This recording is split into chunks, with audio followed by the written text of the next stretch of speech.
బాడీలు ఒక్కొక్క క్యారెక్టర్ కోసం విపరీతంగా బాడీ ఎగ్జాక్ట్‌లీ. పెంచేస్తుంటారు.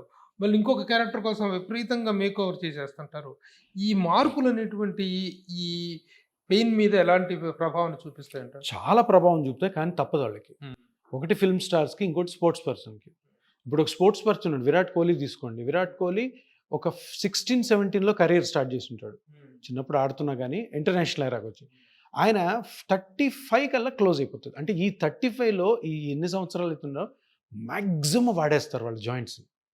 ఇప్పుడు 35 నుంచి ప్రాబ్లమ్ స్టార్ట్ అవుతాయి. వాళ్ళ కెరియర్ అయిపోయింది అక్కడికి. ఫిల్మ్ స్టార్స్ కూడా అంతే. ఇప్పుడు ఒక మూవీలో ఏమో ఫుల్ సిక్స్ ప్యాక్ కావాలి, ఒక మూవీలో ఆమీర్ ఖాన్ ఏదో సినిమాలో ఇంతలా ఫ్యాట్ అయిపోయినాడు. అవన్నీ తప్పవద్దు. కాకపోతే వీళ్ళకి ఏంటంటే తప్పకుండా వీళ్ళకి 40 తర్వాత ప్రాబ్లమ్స్ అన్నీ స్టార్ట్ అవుతాయి.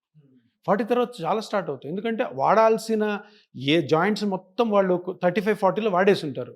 క్రికెటర్స్ అంతే, అథ్లీట్స్ అంతే. వీళ్ళు తర్వాత లక్కీగా కొంతమందికి లేట్గా వస్తాయి ప్రాబ్లమ్స్, కొంతమందికి ఎర్లీగా వస్తాయి. చాలామంది హీరోలు ఉన్నారు ఇక్కడ 40, 45 కల్లా knee joint pains, ankle pain, spine pain.